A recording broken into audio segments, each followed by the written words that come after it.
selamat sore Mbak. Selamat sore. Oke, baik.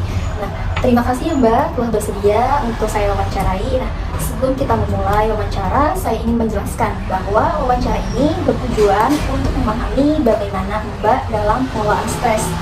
Nah, semua informasi yang Mbak berikan akan dijaga kerahasiaannya. Nah, jadi Mbak di sini jangan sungkan untuk bercerita, katakanlah sejujur-jujurnya karena sudah dijamin kerahasiaannya. Nah, jika Mbak menyetujui hal tersebut, di sini terdapat info konsen untuk Mbak tanda tangani agar terjamin kerahasiaannya. Oke.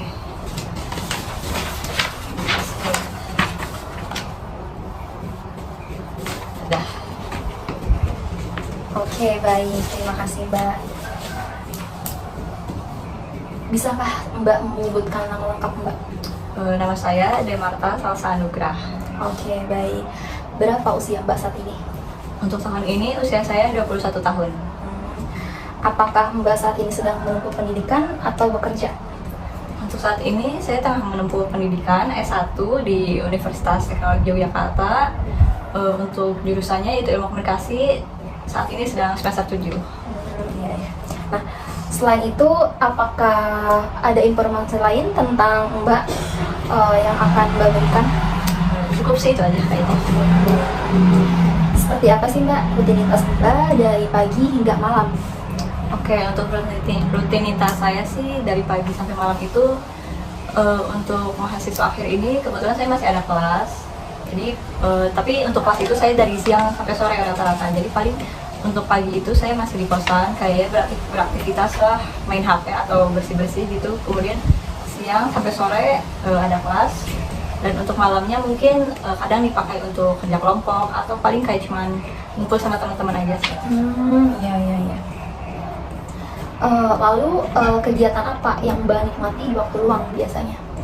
Kalau untuk aktivitas waktu luang sih paling saya main HP, kayak scroll media sosial. Kalau enggak paling kayak nonton film aja sih, gitu aja. Apakah Mbak terlibat dalam suatu organisasi atau komunitas? Kalau untuk sekarang ini sih saya tidak ikut serta dalam organisasi atau komunitas sih. Berarti lebih fokus dalam perkuliahan gitu ya Mbak? Ya, hanya kuliah gitu. Mungkin dalam keseharian Mbak mungkin sibuk kali ya Mbak untuk mengerjakan kerja kelompok atau hal lainnya.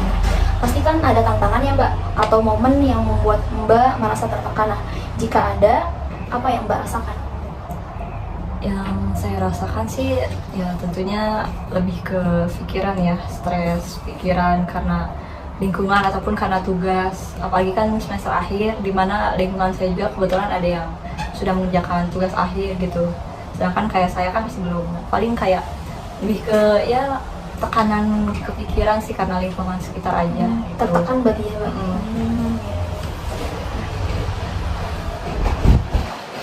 Apakah ada situasi tertentu yang menjadi pemicu stres bagi Anda? Kalau untuk situasi ya mungkin kalau dari lingkungan tadi ketika melihat teman-teman gitu yang sedang bimbingan atau mengerjakan tugas akhir ataupun mungkin yang lainnya, mungkin dari keluarga juga ada kadang kayak ditelepon sama orang tua gitu, kapan ngerjain tugas akhir atau kapan wisuda gitu kan, itu juga pasti tentunya tekanan juga kan pikiran gitu ya. Nah, jika memikirkan faktor-faktor yang membuat Mbak stres, selain tertekan itu ada nggak hal lain yang terpikirkan gitu yang jadi buat pikiran Mbak? Kalau jadi pikiran paling saya kayak mikirnya, aduh pengen cepet-cepet lulus gitu, pengen cepet-cepet wisuda. Kayak kehidupan mahasiswa akhir stressful banget sih gitu. Iya sih, ada semangat ya Mbak. Nah, apakah ada peristiwa tertentu dalam hidup Mbak yang menjadi pemicu stres? Kalau peristiwa sih yang sampai stres banget sih kayaknya nggak ada ya. Paling cuma kayak hal-hal tadi itu aja yang disebutkan gitu. Oke, baik Mbak. Nah, bagaimana Mbak biasanya bereaksi dalam menghadapi situasi tersebut yang membuat Anda stres tadi? Untuk menghadapi stres itu sih saya paling kayak cuman di kosan, kayak ya udah diem aja gitu. Kadang sebenarnya saya juga bingung tapi saya lebih ke kayak lebih di kosan sih, diem aja gitu. Berarti lebih diam diri ya Mbak? Ya jadi justru saya malah di kosan aja gitu, sendirian aja. Iya. apakah Mbak merasakan perubahan fisik atau emosional ketika mengalami stres tersebut? Kalau emosional tentunya ada aja ya. Dari segi emosional mungkin jadinya tidak stabil gitu. Marah. Iya, kayak mood banget lah, jadi mood swing banget. Oh iya. Kalau dari fisik sih yang saya rasakan akhir-akhir ini paling kayak rambut rontok. Kalau enggak berat badan kadang turun ya gitu. Kalau makan teratur Mbak? Enggak. Kalau makan juga keganggu sih Kacau sebenarnya gitu ya. Oh, iya. Nah, menurut Mbak apa sih Mbak efek jangka panjang dari stres yang Mbak alami? Apakah Mbak merasakan dampak pada kesehatan fisik atau mental? Untuk jangka panjangnya sih ya mungkin ya dari itu tadi kayak dari segi fisik jadinya kayak rambut lebih sering rontok. Kalau enggak saya jadi kelihatannya lebih kurus gitu, mungkin karena berat badan turun ya gitu sih. Iya, iya. Lalu apakah ada cara-cara atau strategi yang Mbak lakukan untuk mengatasi atau meredakan stres, atau apa yang Mbak lakukan untuk mencegah atau menghindari situasi stres tersebut? Justru itu kalau untuk stres sih saya sampai saat ini kayak lebih seringnya lebih mengurung aja sih. Saya juga sebenarnya bingung kayak, tapi saya lebih nyaman untuk mengurung sih biasanya kayak di kosan aja gitu. Berarti masih kandungan ya? Iya. Apakah ada kebiasaan atau aktivitas tertentu yang membantu Mbak bisa lebih tenang dalam menghadapi situasi stres tersebut? Untuk lebih tenang sih ya mungkin karena kebiasaan saya itu untuk menyendiri, jadi ya saya rasa yang ngebantu buat saya lebih tenangnya itu kayak sendiri aja gitu. Untuk sendiri merenung gitu ya? Iya. Oh iya iya. Lalu apakah ada hal lain yang ingin Mbak sampaikan terkait pengalaman Mbak dalam mengelola stres? Kayaknya nggak ada sih ya, soalnya saya juga kayak masih ya bingung, kalau nggak masih mencari cara saya supaya bisa meredakan stres ini sih gitu. Belum ada jalan keluar berarti ya Mbak?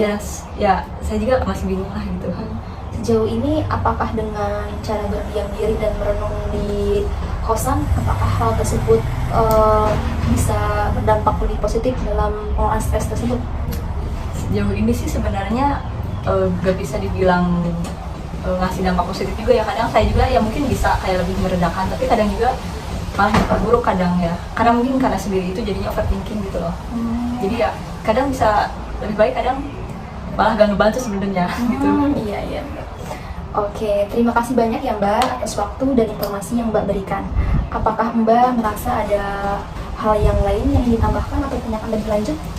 Cukup sih kayaknya itu aja. Oke baik, terima kasih ya Mbak atas waktu dan informasi yang Mbak berikan. Oke. Selamat sehat Mbak, terima kasih. Semangat ya Mbak. Sama-sama.